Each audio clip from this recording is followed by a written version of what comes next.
about you, Zeke? How do we know you're not one of those fucking things? I don't get high my own stash, man. Fuck that, man. You're taking it. You're taking it.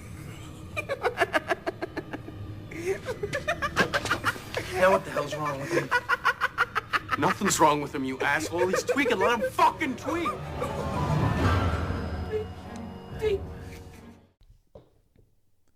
What is going on, movie lovers and bud smokers, and welcome back to another episode of 5 on It. We are your hosts. I am Francisco. And I'm Sir Fraser. And on today's episode, we are reviewing a 1998 horror, mystery, science fiction. I won't call it a classic, but it is one of my... Say it. Say what's in your heart. Maybe it's a cult classic at this point. Definitely. But it is directed by one of my favorite people in Hollywood, Robert Rodriguez.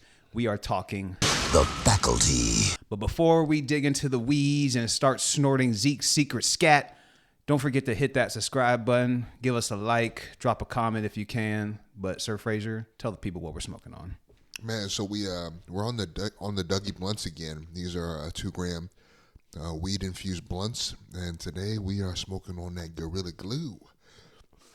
It's really good. Yeah. Man. So a summary of this movie is a horror tale set in... I mean, this shit hitting a little smooth. Yeah, right? Woo. Burning smooth and hitting smooth, man. Man, for real.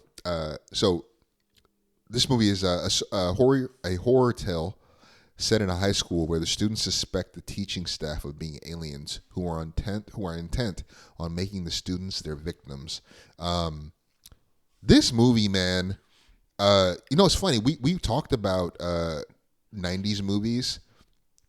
Mm-hmm. And honestly, we could have almost done a 90s best of list of just teen movies, because dude, this movie has a special place in my heart the way that 10 Things I Hate About You has a special place in my heart. I just love these movies. They're so much fun. It's well acted.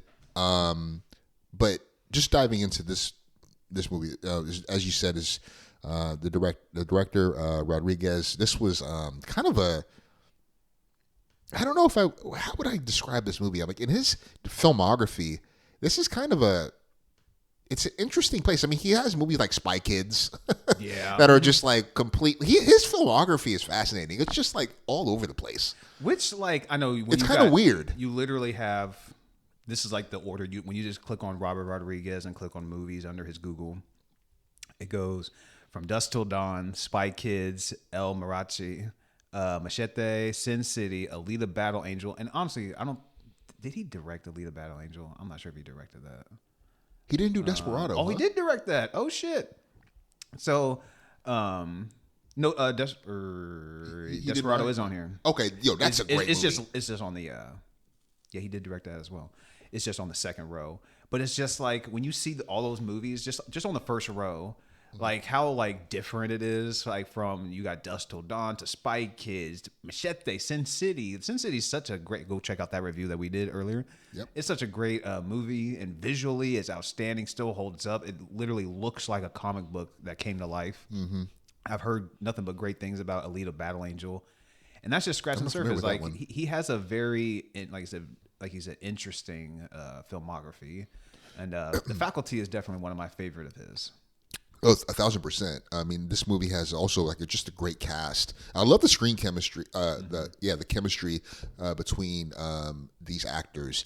It felt very authentic. But I mean, you've got Jordana Brewster, Laura Harris, Josh Harnett, Elijah Wood, Usher, and Robert Patrick. Also, a fun thing to note that's is just scratching the. That's just scratching too, the surface. Bro. To like, be there's fair, literally like probably 3, maybe even 4 rows. I would say there's. Literally look at the cast list. 2, 4, 6, 8, 9, 18. There's at least probably 27, 25 people, give or take, here of that's actually like well-known actors. You've seen them in tons of stuff. So it's like when you're watching this movie, you're just like, he's in it, she's in it. You're doing that constantly throughout the whole fucking movie. No, I completely agree. And you know something I also want to call out, because this is going to surface in the writing of this, but I love that they pay homage to different movies of that era and even in the past, right? Because we've got Robert Patrick, who played. Obviously, he's in the Terminator. He plays the Terminator with the liquid metal, composed of liquid metal. When he's charging after the principal, definitely gave me vibes of when he was hunting Sarah Connor in the Terminator in the hospital. Dude, there's not that many great as far as the cinematography goes. I won't say there's too many things that they held or had on. I don't think that's a very high note of this movie. I'm not really looking at the cinematography really that much in this movie, but there are some moments, and like you mentioned, when he's at the beginning, when he's you kind of just see the silhouette of him, and the teacher's like, he's right behind you, dude. All I was thinking was the T-1000. Mm-hmm. I'm like, oh my god, this dude's gonna fucking turn to liquid metal and get your ass. Well, so there's that, right? And then there's also Piper Laurie, who plays the teacher that stabs the principal with the scissors. Mm-hmm. She was the mother in Carrie, another all-time classic horror movie. Oh, really? Yeah, Piper Laurie. She's in the faculty as well, but again, she's tied to a very iconic horror movie. Got to give a shout out to Kevin Williamson, also known for writing Scream 1 and 2, among others. I Know What You Did Last Summer, and was also a writer for Dawson's Creek. I mean, this man built his career as essentially the John Hughes of 90s horror movies. And I love John Hughes. His 80s and 90s work, just iconic. But he really kind of took that kind of teenage-centered kind of focus and built these horror stories around them. I love the way that this movie remixes 70s and 80s horror classics, like Invasion of the Body Snatchers and The Thing, by setting this story in a high school context. You even mentioned it too, when Casey and Stokely are having that conversation. Mm-hmm. She talks about the Invasion of Body Snatchers, and what's the other one? Because she's Puppet Master. Puppet Masters, yeah. Which I because I never seen. Whenever I think of Puppet Master, I think of the horror movies, the doll ones, yeah. And so I'm not sure what Puppet Master she's actually referring to. Yeah. But I'd like to check it out, though. Dude, I mean, this movie, man, I think one of the big themes of this movie, right, is conformity. That's a huge part of this story. We see the history teacher's lesson early on conformity, right? After Stan tells Delilah he's quitting the team. The incorporation of Class 99's version of Another Brick in the Wall, very much kind of tackling dealing with those things about conformity, right? Mm-hmm. I think I love the way that we're introduced to all these characters. We're seeing the social hierarchy of the high school. Casey and Stokely are established as outcasts immediately. First of all, what they were doing to Casey on public grounds, I was where are the fucking adults at? I know, bro, they're grabbing this dude up. He gave him a fucking Bill Lambier elbow to the fucking face, and then they ram him up against the fucking the flagpole. Dude, it's I get that you're being bullied and everything, but at a certain point, it's bro, you're going to have to fight back, bro. Because there is no way all these dudes are about to pick me up and ram my nuts into a pole. It's bro, as soon as I get up and I dust myself off and I realize I got both my nuts working, somebody's getting a brick to the fucking head. Bro, I'm telling you. And come on, Casey. Let me tell you something. This kid is one bad day from going Columbine on this school. Let me tell you. This is what go to his character in Sin City. Also, this is his prequel story. Oh speaking of Sin City though, Josh Hartnett and Elijah Wood both worked with him in that movie. Yeah. Well, this guy I think goes back to directors. When you work with certain actors, you form this chemistry with them. You just kind of what you want out of each other when you're working with other people. You see that a lot with Christopher Nolan, with Quentin Tarantino, Ryan Coogler. Yeah, exactly. Oh my God, Sinners was so good. You know what's funny though? Speaking of Ryan Coogler, I read an interview with him, and he was talking about influences and things that were kind of on his mind when he was working on writing Sinners. He actually mentions Faculty. I thought I mentioned. He I heard talks that about somewhere. the interview about how he loved the way that this movie combined, aspects of, like we talked about earlier, The Thing, and Invasion of the Body Snatchers. These different motifs that they took and remixed in the context of a high school in a small town. And there's that great line that Elijah says, like, "Hey, if you were trying to take over Earth, I mean, would you blow it up Independence Day style in DC, or would you come in through the back door?" And so I just wanted to call out like the way that they ground us in like the social hierarchy amongst the main characters. Yeah. Everyone from Zeke to Stan. I thought that was really effective, and I love how they even personified the Queen Alien, Mary Beth, as an outsider, as a new girl. Yeah, because that's the perfect entry point, because you literally don't know anything about this community. You're learning it on the fly, and that's a great place to do that. And the way that the takeover happens across the school by starting with the football team head coach, who had the most power. Like, remember, we're in that teacher meeting with the principal, and she's basically saying, "Hey, we don't have the resources because our resources are being funneled to the football team because that's what this count cares about." Have you seen it on a Friday night? They're gonna get all the jock straps, bro, and the chin straps, and the shoulder pads that they're gonna get. 1,000%. So like the way that Mary Beth, or the Queen, targets him because of the influence he has in the school, right? And then, as well as the community, and then he targets the other faculty from there, right? So and then from there they target the popular kids and the presidents of the school clubs. Yeah, like they mentioned, they said that on the intercom. You know what I mean? They're attacking the people that have the most influence. I think the way that the way that she targeted, the way that she strategically tried to gain control, I thought was really dope. Dude. Ooh, shit. I also like... Help. You get some of that water there, boy.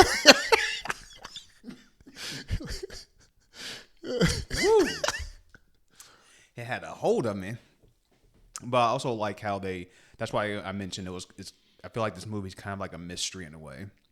Because when... At the beginning of it, the movie starts with you're at a football practice, and you see the coach being hard on everybody. Fucking Bobby Knight of football coaches. Yeah, pretty much. Which, I mean, when you get the T1, you get Robert Patrick. I mean, he's playing that to a T. He's doing a great job.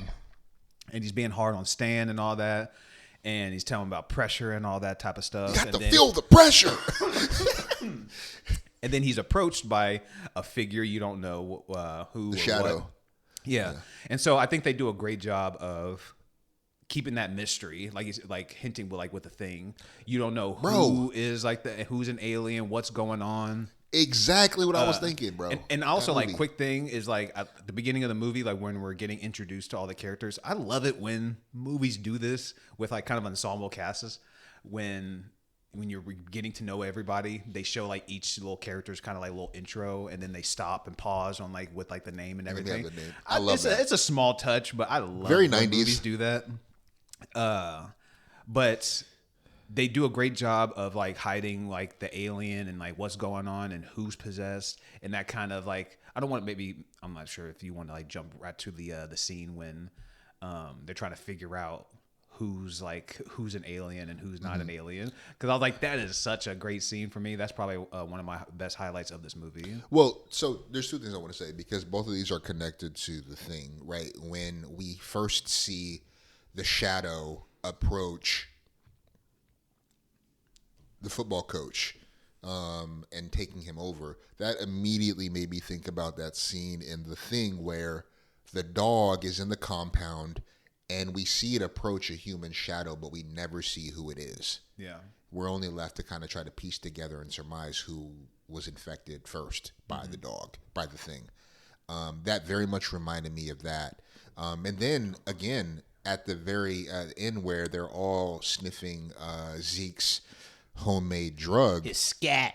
In order to filter out, because everybody is really in the grips of paranoia, very much like the Thing, right? Where nobody trusts anyone because they're all thinking you could be one of them. Yeah. And so they start to sniff the drugs in order to basically ferret out who is human and who's not.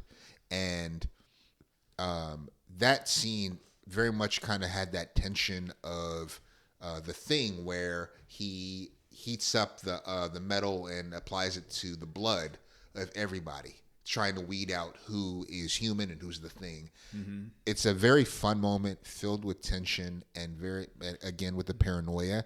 And it's also just funny too, because everybody's getting high, so they're all kind of like riding this wave, giggling. Let him tweak. He's tweaking, man. I was just like, ooh, showdown with us, Delilah and Mary Beth. That was so funny. That was a great scene.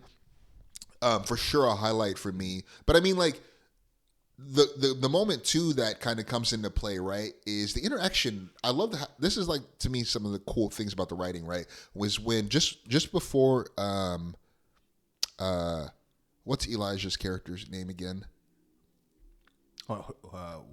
Elijah Wood character? Casey. When Casey, just before Casey finds the parasite, the coach comes up behind him and he tells him, I only think people should run when they're being chased. Mm-hmm. And that comes full circle when he creates the decoy for Zeke with the football team, right? That scene, I love that they kind of tied that back to that. But once we get that parasite, right, we're starting to get a glimpse of like, okay, like, well, what the fuck is this? What's going on? Mm-hmm. And visuals still look decent. I mean, it looks a little bit video gamey. Yeah, it does. I agree. But not too bad where it takes you too far out of the story or anything like that. I mean, for me, I didn't... Because it's a nice mixture, I feel like, of practical, like when he actually picks up the organism and everything like that. Yeah. It's all practical, but then obviously when they dump it in water and then when the Thing starts mimicking her hand and all that. Oh, yeah. That's obviously computer animated, which like that looks a little bit dated now. It does. But like I said, it's not too bad, though. Mm-mm. But it's still a pretty good scene when Casey finds it. And then, once again, that's Jon Stewart, who plays the science teacher. You're like, what the fuck? And then when the Thing gets teeth and it bites him in the finger, and that's when they're like, God damn it. It's evolving so fast. Yeah, and it can self-replicate. That's also a great scene, too, because it adds more depth to one of the main characters, Zeke, right? He's also... he actually happens to be a pretty brilliant chemist, and he also somebody that's very like scientifically informed. Yeah. Right. So he's not by any means just a fucking dumbass who got left behind. Right. Mm-hmm. He's, but it also kind of grounds us in his parents' life. Right. When that teacher lays into him after she's taken over, made a host. Another chick, bro. Famke Janssen, another where you're like, oh my gosh, she's in it.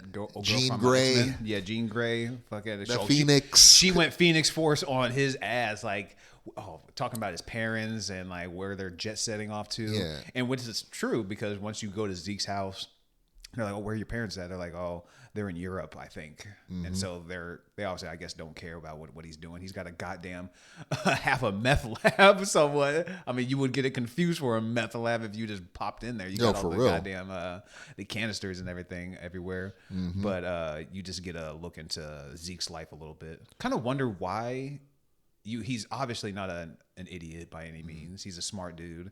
So it's like, I'm guessing that maybe he's just afraid to like grow up or afraid to take the next step or something. Yeah.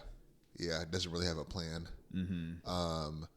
But I mean, thinking about some of the other characters, Stanley, he's clearly in the midst of, some kind of identity crisis. He doesn't want to be just the football player.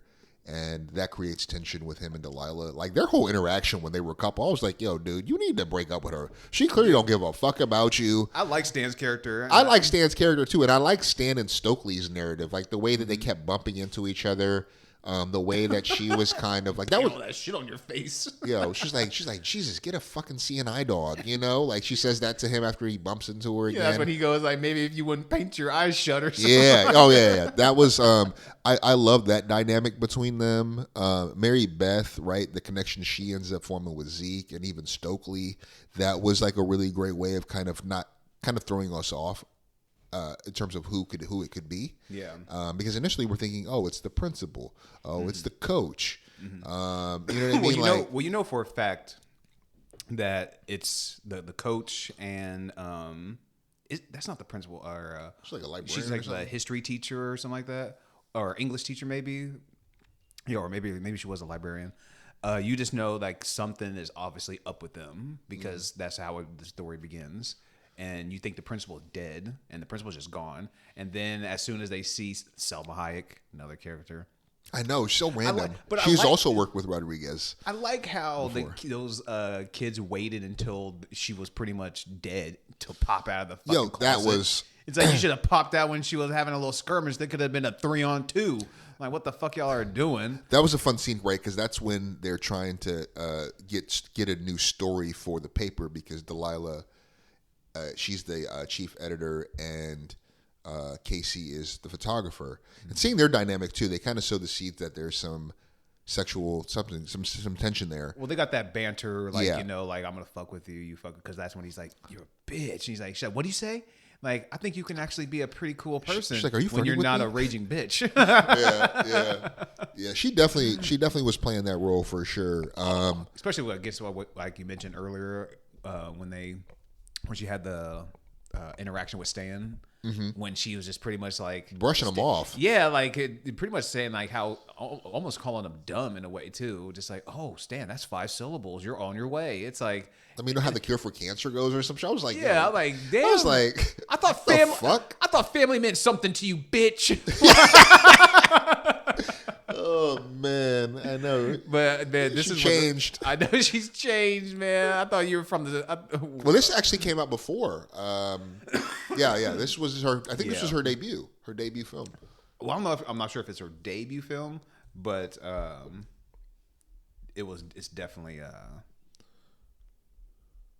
came out before Fast and Furious. Yeah, this was her first film. Yeah, 2000, because Fast and Furious came out in 2001. Oh man, that's a great movie. The first one only. I guess Vin Diesel had to teach her a little something about family. Like, I saw you on screen. Let me teach you a little something. Yeah. Come be with the family. Bro, also can we just go ahead and give a shout out real quick to Miramax? Dude, Miramax has so many great movies. Yeah. It has some just great movies from the 90s, bro. Yeah, I mean, well, I mean, I know it has I listen, I understand Weinstein was one of the founders, him and his brother, and he has a very ugly history, and I hope that he faces justice. Well, I don't think he's going to be getting out anytime soon. I hope he is held accountable in full for the wrongs he's done. But separating. Don't look at him. Separating the art from the artist. I mean, like, he didn't make these movies. No, he the helped production company, but he helps facilitate them and produce them and whatnot. But we shouldn't just throw these movies off to the side because these are some legendary movies as well. Oh yeah, that they produce. Dude, this movie. Was Hellraiser the first movie they did? Is it really? That's the first movie Miramax put out? It just says, well, maybe not. I don't know. I didn't even know that was It just Miramax. says Hellraiser release date 1992, and everything else is. I think that is wow. Interesting. I'm not a big fan of that franchise, but I had no idea Miramax. I wouldn't think that if you could have given me 100 guesses, and I would have never guessed Hellraiser would be the first movie that they would have done. Yeah. What was I going to say about? This movie had a budget of 15, and it did 63. Mm-hmm. So this movie was not. I know that it didn't produce the way that it didn't blow up the way that they thought it would. Yeah. But that seems. Is that a failure? You make $63 million on a $15 million budget. You more than doubled your money. I guess it depends on like where they're thinking it could go to. Maybe they had just higher aspirations. Maybe they thought this. Yeah, I think they definitely did. Maybe they thought it could be a potential franchise or something like that. I think that they were drinking that Scream juice. To be honest with you, I think they were riding that high on Scream. Mm-hmm. And don't get me wrong. I think. Oh man, I'm not gonna be prisoner of the moment. I love this movie. I probably go back to this. I go back to this movie more. I think, but Scream is the best of like the slasher movies from that era for me. I don't know. Of the 90s? Yeah, I think as far as like teen horror movies, I think that Scream 1 is the best movie that I've seen. And then the Faculty. What would it be up against? So yeah, because I would probably agree Scream. I Know What You Did Last Summer. Disturbing Behavior. Teaching Mrs. Tingle. I think both of those, Teaching Mrs. Tingle and I Know What You Did. Some of both of those are Kevin Williamson movies. Yeah. I'm trying to think what other teen horror movies, because I know we're I Urban remember Legend. That you literally just took it right out of my brain. Teen horror and 90 movies. The Craft, Fear, Blair Witch. Yeah, I would. Tales from the Hood is definitely on my list, though. Scream would probably I don't know if that's technically- easily be Idle Hands. I'd have a special place for Idle Hands. Buffy the Vampire Slayer. Yeah, I would agree that Scream is probably easily the best movie. Yeah, I think out of that genre. I think, but it's also I got when you this think of next, Scream, though. like Scream is easy. Well, maybe not easily, but I would say it's probably the most consistent horror franchise like there is. When you look up just like all the movies, like when it's like all the Texas Chainsaws, all the Freddys, all the Jasons, like no matter if it's a prequel, sequel, reboot, whatever it is, I would say Scream is probably the most consistent because I don't know. Yeah, I don't actually think about that. Well, first of all, I haven't seen like- all the Scream, to be fair. I think I dropped off at 3. after 3, After 3 is where they're all still pretty good. I mean, because 4, 5, and 6, yeah, they're all really solid. At least the 80s horror movies like Jason and Freddy and all them, and Texas Chainsaw, Hellraiser, they all got some dog shit ones in their franchise that will bring it down considerably. The more you make, the more likely you are to miss at some point. They do have some legendary ones in there. There's some like iconic films, just like Halloween and Nightmare on Elm Street, Child's Play. Mm-hmm. But if you stay long enough in in either of those franchises, you're gonna come up with some absolute stinkers. But with Scream, I feel like you can literally watch that from beginning to end and then find not a have any good watch. terrible ones. Like if you could watch Scream 3 and be like, that wasn't that bad, because that's probably, I think people will say that's the worst one. So if you can watch Scream 3 and get through that one, okay, I think you're setting yourself up really solid. Yeah. Yeah. But Faculty just, I guess, couldn't live up to the Scream expectations potentially. Maybe that's why it was looked as a failure. I mean, people even nowadays, people want to make $1 billion movies out of everything. First of all, and if it didn't make $1 billion, ain't no horror movie gonna make $1 billion. No, bro. I don't even. What? I don't even know. Is that even? I mean, it's like a movie like Sinners is like probably something that could come close. But that only made but that's not coming close. I mean, yeah, it is a horror movie. I mean. It is a horror movie, I guess. That's fair. I guess, yeah. Yeah. Well, going back to this masterpiece. I think it's so interesting to see, like, over the course of this movie, right?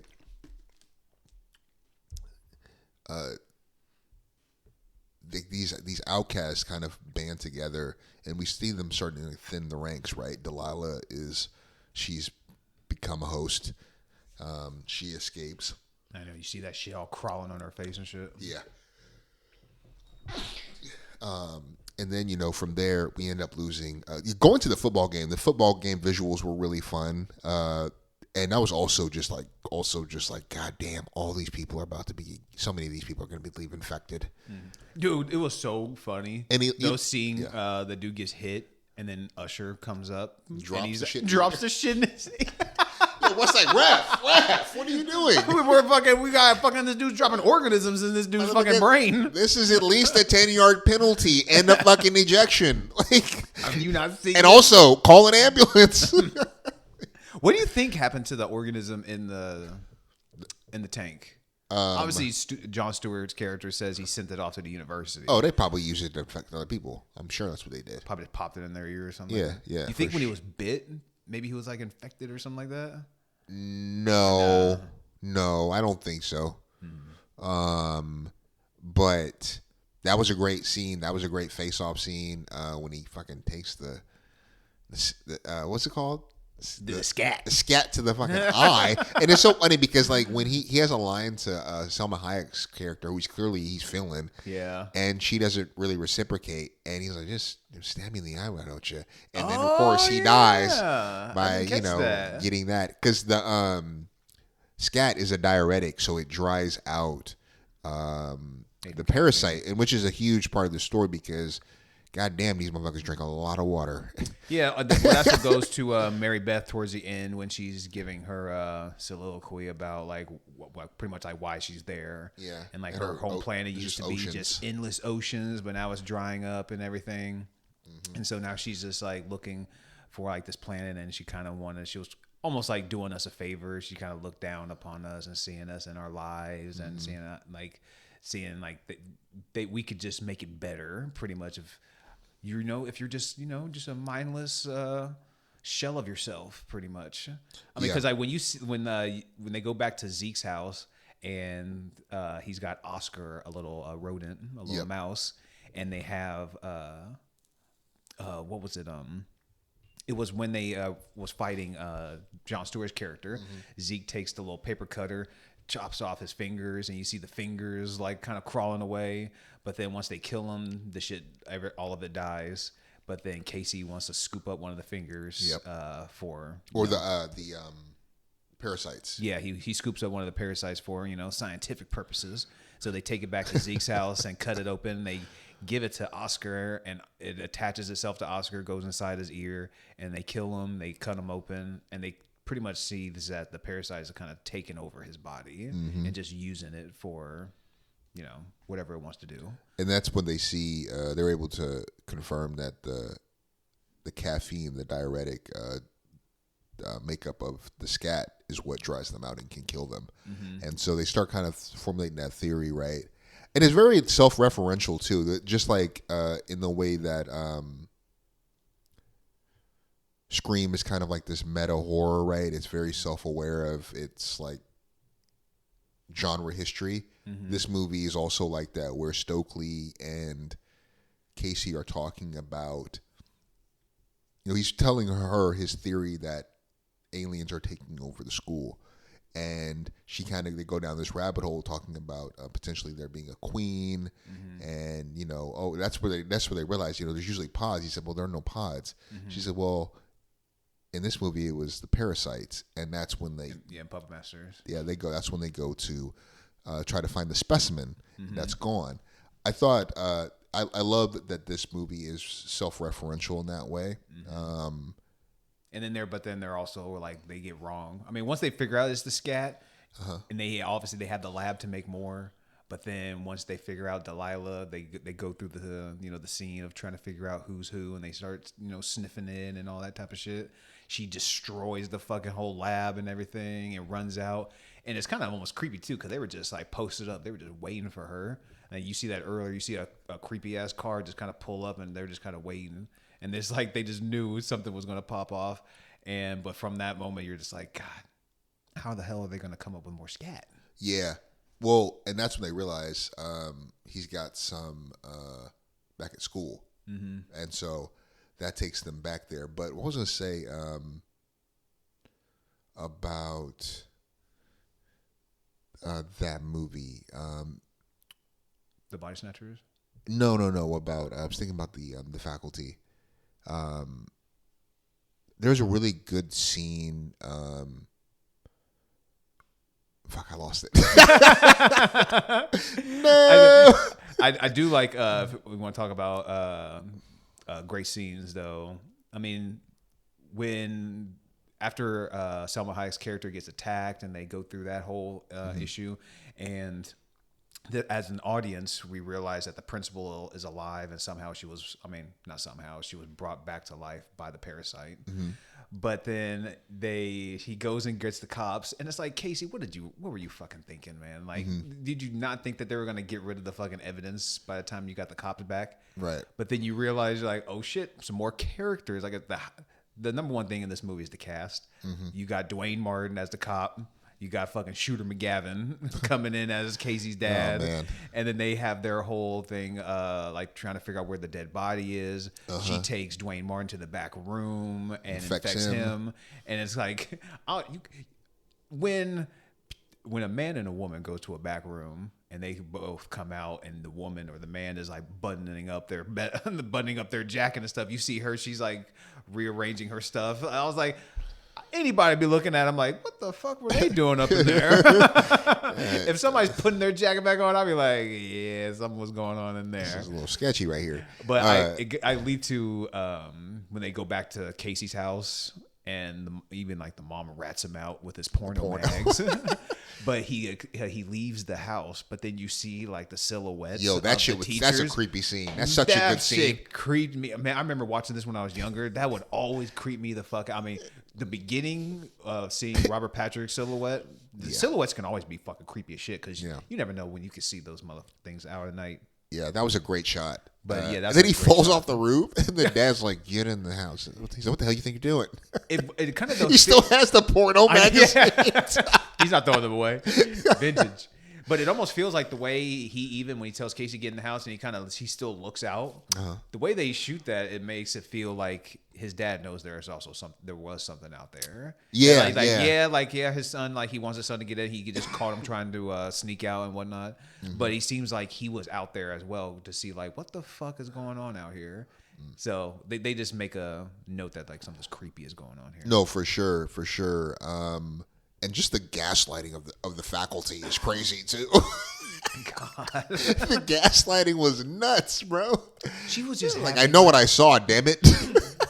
And Delilah's ass, like when they're running to get out of the school and he falls, like Delilah, yo, she did not look back at all. I was like, yo, fuck her, dude. She out for number one, dude. Especially after she fell down first, he comes back for her, and she's like, Casey. He comes back, helps her up. Then the shoe's on the other foot, and then she does nothing. I'm like, girl, you're not doing anything to redeem yourself, so you can just fucking go. You know, there's just one of the recurring kind of motifs in this movie that I thought was really cool, the way that they would return to it to kind of mark the level of infection in the school, was when you would see that couple that was fighting, right? In the beginning, it was extremely chaotic. They were very volatile, and kind of towards the early, like once the infection in the school start, she's still very much volatile and reactive, and he's just kind of sedated. Yeah. And then when staring. and the next time we see, that was also a really great scene because Zeke's asking her, "Hey, you notice anything strange about the school today?" And he's seeing the lines for the water fountain. That one dude is like staring at them. Yeah. And then the next time we see them, they're both hosts now. Yeah. So I thought that was like a really kind of cool thing, visual that they used to kind of help us convey the level of contamination. Yeah. And a quick note too, that's the girl as Summer Phoenix. That's the River Phoenix and Joaquin Phoenix's I did sister. not know that. And the dude is what's his name? I recognize the guy. John Abrams. He was in Scary Movie. Okay. He plays the lead in Scary Movie. I think he's been in like some other stuff too. But when I saw him, I was like, once again, I'm like, God damn, this movie is just littered with so many fucking people where you're just like, ha, ha, ha. Yep. No, for sure, man. I love that moment too. He said, I want you all to, like the history teacher slams a book on somebody's desk, and he tells them to write down like a living family history of all of their blood relatives, starting with the closest ones that they live with.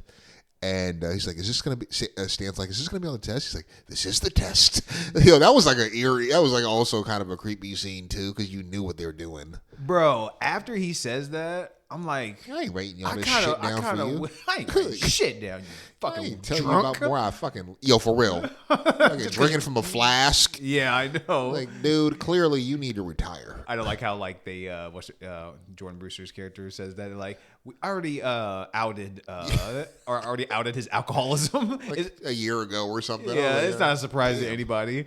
But the way he delivers that when he's like, "This is the test," and the camera zooms in and his eyes and everything, I was just like, "Damn!" I kind of wish like they would have did more with this character or him because he just like he killed it in that small like sample right there. I'm like, "Damn!" I was so creeped out by that dude. Wasn't he in Malcolm in the Middle? Wasn't he like the military? Was he the guy that played the military? I mean, he's in a military uniform on this. Yo, he was funny in those lines too. He was like very much a disciplinarian and very strict, but he had some funny lines. He is he's an old brother. Where art thou? He's in. Oh man, Super that's Troopers. right. Oh, what a great movie, dude. Coen Brothers. Oh, he's in Thinner. Have you seen Thinner? No, I remember that movie, but I never saw it. The Stephen King adaptation. Yeah, It's a good remember movie. that. It's creepy too. Yeah, that seemed like a disturbing movie. Yeah. But I mean, man, is there anything? Just thinking about the end when Stan goes out to try to see if it worked after they kill the principal. And Mary Beth dumps all of the scat. Oh my god, so wasteful, dude. It's like Zeke's like, yo, what the fuck? I know you guys don't think she's an alien at this point, but it's like you gotta check your girl, bro. She just dumped the whole fucking thing. I'm like, oh my god, that part pissed me off so much. Yes, but then now we know, and then we learn why she did that. Yeah, we know why. But it's like, man, like. They didn't have any. They just assumed that the principal was the leader just because she's the principal. Yep. And it's like you. I mean, granted, you guys are just you're just kids. You have no idea what the fuck you're doing. But if I was there, I would have been like, Stan, I don't know. Like you got one pin, and then you went so close. Like he ran right up on him. Yeah, and I was like, bro, you couldn't tell from a fucking 15 feet what was happening, bro. And like the visual still like. It still looked kind of creepy, but like you could still look like it looked a little video gamey when you see like the teeth and everything like that. But I'm like, bro, you just see them kind of. It's pouring rain. If I see standing a out bunch there of looking up, if I just see a bunch of people just standing looking up, not moving a muscle in the pouring rain, I'm not approaching them at all. It's like, Stan, come on, dog, you got to use your brain a little bit. But he's working on it. He's working. He earned that D. Pause. Have you seen The Pit? He's in The Pit though. I know that. Yeah. He's not in it too much. Like he's in it for like at the beginning episode and like the last like 3 or 4 maybe, give or take. But that's a great series. Go check out The Pit.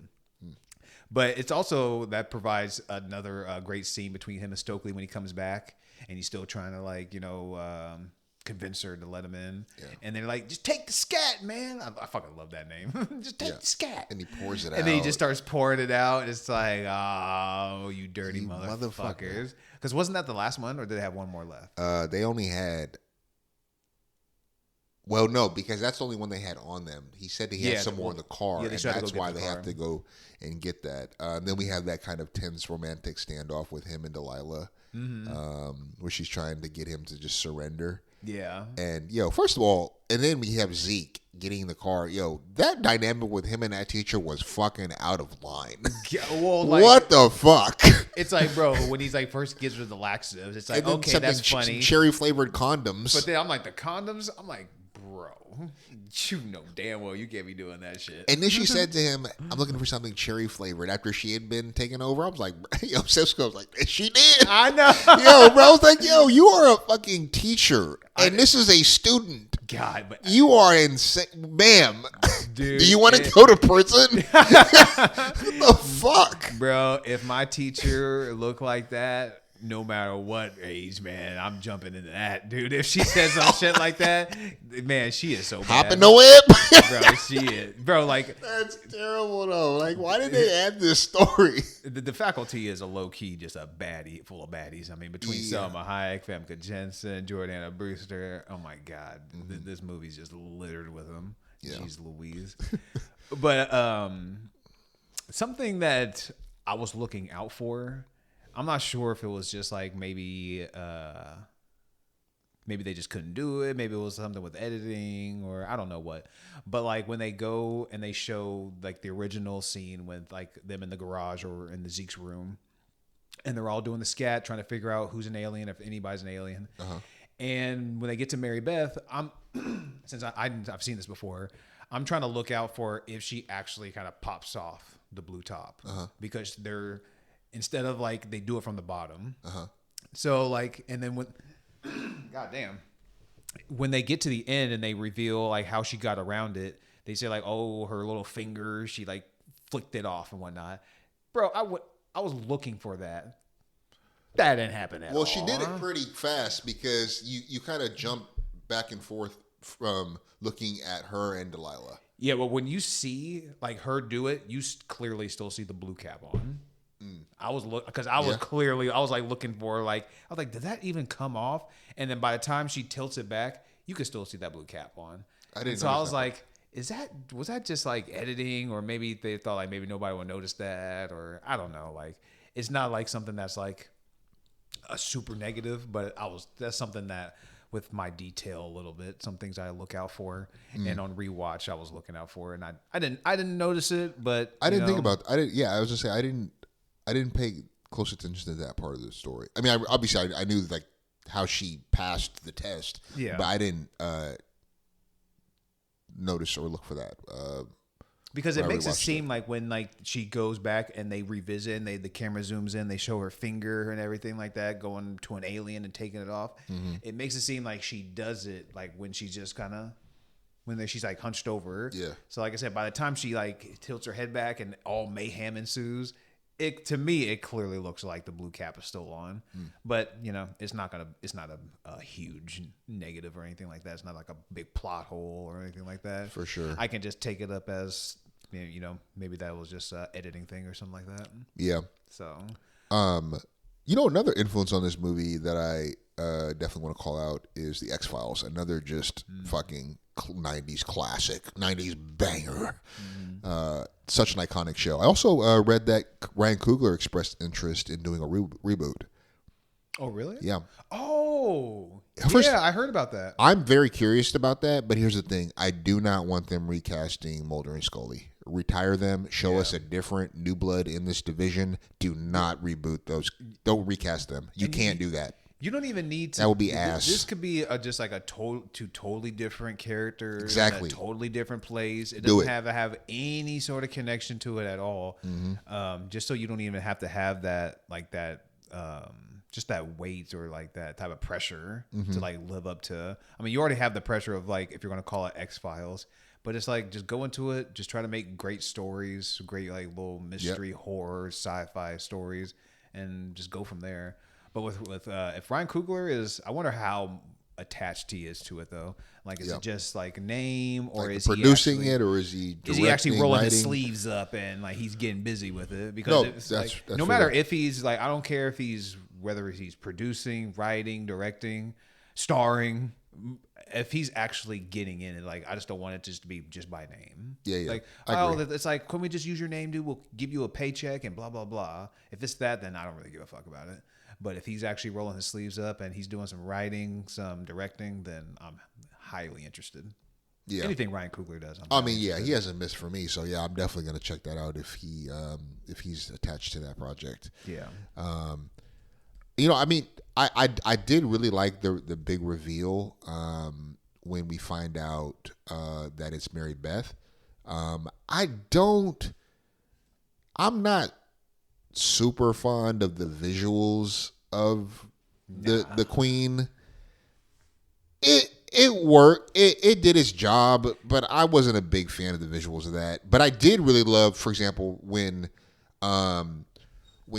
she attacks, when she's in the pool and she trips Stokely, and she pulls her into the water.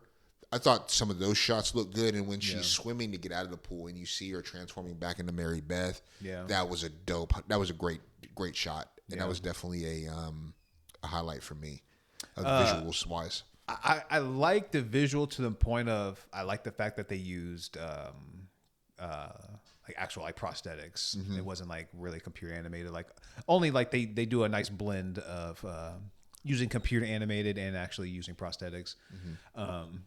I just wish they would have used them a little bit differently. Yeah, because it looks, I don't know. Like I mean, granted, I get it. Maybe they're going with a very aquatic looking creature. Yeah. Because of the water and everything like that. I get it. But I don't know. It just it could have been better. It definitely could have been better. Didn't quite hit for me as well. So yeah, I did love the showdown though when Zeke returns after he's gotten the rest of his scat after crashing his car and beheading his teacher, bro. And then when Miss Burke, when Casey fucking stabs the queen in the eye and it fucking like throws up some of like the little worms or creatures when he traps her behind the bleachers. That was a good setup too. Yeah, that was good. But oh my god, that was a great visual of like those things crawling inside of his skin, and you're like, oh my god, they're gonna make it, but then it finally dies, and then it just starts falling out of him. It's like, oof, brother, you're gonna need some. You're gonna need to go somewhere and get a nice little. Actually, no, let me not even say that because I'm gonna have to hit it with the pause. Don't do it. Don't do it. I see where the road I'm going, and I'm not going to go. I mean, I thought the way that scene ended was pretty cool. Was pretty cool. It worked for the story. And then, we fast forward and we see that, there was a cover up. Yeah. We know there was a government cover up. But it's cool to see just the characters at different stages now, right? We see Stan and Stokely who are dating. She's gothy. not as gothy as she was. Zeke has joined the football team. Miss Burke is perverted ass is watching him fucking waving and shit at him, which is like while he's smoking a cigarette. The coach is like, put that cigarette out, son. I mean, he was smoking like he was Johnny Unitas in the fucking 50s, 60s. Well, it's like he's a fifth-year senior, so I'm guessing he's probably at least 18, maybe he's 19. But it's like that relationship with the teacher is like so odd. It's like, he isn't like by government standards, you're not doing anything wrong. No, but ethically, that is horribly wrong. You can't be like dating she's got to be student around 30-ish. It's just like that's highly frowned upon, ma'am. Facts. And she's doing this in broad daylight. It's just like at your job. Like, what the fuck, lady? And then we see Casey and Delilah are a thing now. Yep.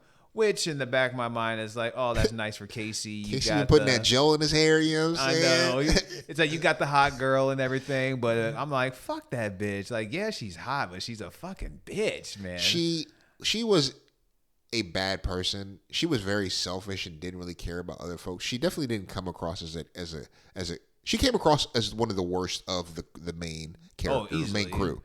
But towards the end, I think like you do kind of. Yeah, they didn't really show us enough of her change, but clearly I think they could have shown that more because you did that with pretty much everybody else. Yeah, they didn't do that character justice for the arc that they were trying to tell. Yeah, well, especially like if you're gonna you're gonna make it like, well, Casey gets the girl in the end. It was like, it's just like a superficial relationship. You just want her because she's hot, but like deep down, like her personality sucks. She was mean to Stan. She just cares about the hierarchy. I know she's like, she definitely cares about. You're the captain of the football team, and I'm the lead cheerleader. Or like, was she even cheerleader too? I think she's a head cheerleader. So it's just like, I don't know. Like, why would you even want that girl? I mean, she is hot. Didn't she say something? She is hot, though. Didn't she say something to him, Stan, when he told her he was quitting? She's like, well, what am I supposed to do while you're on the yellow brick road for a brain? I'm just like, God damn. That is like, you are just reminds me of Thunderbolts. Unsupportive. Remember in Thunderbolts when Yelena was just going off? Yeah. And that's when she was like, everybody knows she was you ripping suck, into and everybody. Your family knows too. It's like, ooh. Girl, you are fucking ruthless. I mean, it's kind of funny. We were friends. It's like, it's funny when I'm not a participant, but if I'm getting joined in, I'm like, I don't want no parts of this. No, I don't want none of that smoke. I don't want none of that, you crazy bitch. I don't want none of that gun smoke. But yeah, man, this is a classic for me, man. A 90s classic, a core 90s horror classic. You want to pivot to scores? Well, actually, do you have anything else before you? No, I'm ready to dive into scores. Yeah. Let's dive into it. I'll start it off. I'm gonna give this movie a solid 3.5. It's not gonna be like, I don't think it's gonna be any like top tens as far as like all time horror or maybe even like all time like 90s Definitely movies not or anything top like five. that. Like it's not gonna make any all time list. But for what it is, it's just a fun overall movie. If you want to just sit down and just have a great evening in with a fun horror movie, like it also is like a little bit on the mystery side as well, science fiction. The cast is like outstanding. You're gonna have a blast just pointing out people that you recognize from in other movies and other projects that you've seen them in. Some of the effects are outdated a bit, but some of them still hold up, and some, although hold up, just still look ugly as shit though. But overall, it's still a fun movie. Ages well. Yeah, ages well. Like you're seeing a lot of, like I said, a lot of the cast that you've seen in other projects, like seeing like them in their younger years. So that's always fun. So The Faculty gets a 3.5 for me. Just a fun movie overall with some great visuals with the silhouettes of the aliens outside Casey's house and the T-1000, Robert Patrick, doing his thing. Yeah. What about you, sir? Man, this is a 4 for me. Yeah, dude, I love this movie. It's so much fun. Again, it's not, obviously it's not on the level of some of its direct influences in The Thing and Invasion of the Body Snatchers, but I think it is a classic in its own right, and I think it's also represents a really fun time in 90s teen movies. That era produced so many great movies across genres, whether it's Clueless, whether it's Scream, whether it's House Party, just incredible teen-centered stories. And I think this movie is a great example of that in that really rich era. Totally recommend seeing it. It's very rewatchable. The dialogue is fun. It also just takes you back to that time in the 90s. You don't see a goddamn cell phone. I mean, it's just like it's like stepping into a time capsule in that way. And it has that dazed and confused feel to it, or even like not they may say it's super bad, but it's like I love those movies of just like you follow like a group of like little like teen students over at like a high school, and it's just like they're having like to deal with like some sort of like issue maybe at the school, or like you're just following a group of kids and just having to deal with whatever issue that is like uprising with the situation. Yeah. There's a coming of age element to these stories, even when they are horror. And with the characters, they're so teenagers. kind of not saying over the top, but they're just playing exactly what their role is supposed to be. Just you got the nerd, the jock, the hot girl, The bad boy. the new girl. The new girl. Like it's kind of the stereotypical cast of characters, but they all play it like really well. Absolutely. All right, well, that wraps up our review this week. Definitely wanted to take a pause to say, man, what are you high on? Man, I got one movie, though. I mean, recently, having a nice little run of films I've seen in theater, starting with Sinners, outstanding movie. Then it followed by Thunderbolts, another nice banger with Marvel, them getting back on track. But a movie that I'm also high on that you may not expect is the new Final Destination. Oh, okay. That movie's getting great reviews. For what it's worth in the franchise, especially as a horror movie, another, I think, horror franchise that's like pretty consistent as far as like, as it goes.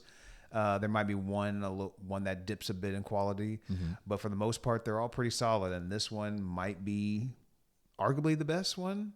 Some of the kills are just super creative, or just not so. I mean, they are a little bit over the top, but they definitely play on some everyday fears. Okay. But there's a kill. I won't spoil it just in case if you do. Have you seen any of these Final Destination movies? Oh yeah, just the OG one. Original. Are you going to watch like the new one by chance at some point? Not anytime soon. No, I mean like on stream whenever it comes like. Oh yeah, probably back by then. Okay, so I won't tell you, but it's just like all the kills in this movie. When you think like how the movie starts, it's like, man, it can't get any better than that. Yeah, it gets better. You're like, what? And then another one. There's a kill that involves an MRI machine. Oh shit. And a vending machine. And that's all I'll say. And like that kill, you're just like, I'm like, how strong is an MRI machine? I'm like, that, fuck. If they really can get that strong, holy shit, you better be on the lookout. But that's definitely a movie I'm a high on. If you're into horror, especially if you love the Final Destination movies, you will be a fan of that. Definitely check out Final Destination. What you high on, Fraser? Man, for me, there's two that I'm really high on in terms of just anticipation. The first one, no surprise, John Wick's Ballerina. Yes, sir. Very, very excited to see that. I'm a big fan of Ana de Armas. I really like her as an actress. She's been in some really fun movies. Whether it's Knives Out, whether it's the last, one of the most recent Bond movies. I feel like she probably got this role because of like that movie. Wasn't she doing a lot of physicality in that James Bond movie? Yeah, there was some for sure. For sure, she was also in The Thin Man. Yeah, it's a little bit more of a physical role. So I'm big on that. The other movie that I'm high on that's dropping next month is Wes Anderson's The Phoenician Scheme. I'm a big Wes Anderson fan, and I fucks with Benicio del Toro. Really great ensemble cast. I'm here for it. I can't wait to check that out. I feel like Wes Anderson could just be very hit or miss. Like, yeah, you're either gonna like really dig him, or it's just not gonna be your style. Yeah, but like some of the scenes I've seen was with Michael Cera. Oh yeah. The bomb. Yeah. And then there's another one with he's like, would you find me dateable or attractive? He's asking like, I forget what, I think the character's off screen. I don't think they've shown who he's actually talking to. But I'm just interested just to see Michael Cera in this role. And Benicio, and also that when they find the bomb and he's like, oh, with that, what time does it say on the bomb? He said like maybe like 10 minutes. Like, oh, that's all right. We're pulling into such and such in like 7 minutes, so I'll be fine. So just seeing these small glimpses into it, I have no idea what this movie's about or at all. But just to see Michael Cera and Benicio del Toro, those are two actors that I'm usually in on, especially Benicio. Yeah. And Michael Cera usually with comedy, but this is a different role, so that's pretty interesting. Dude, he was great in. I think he played, what was his character name, Alan or something like that in Barbie. He was great in Barbie. Like I've seen parts of it. He did his thing in that movie. You know, well, he plays that awkward kind of dude. He's like the forgotten doll. Yeah. God, and we gotta revisit Scott Pilgrim at some point. Oh man, we recorded it, but it got lost in the file somewhere. That is a fantastic movie. I love that movie. Great. But yeah, that's our show this week, man. Appreciate y'all for joining us. We'll catch y'all next week. Peace.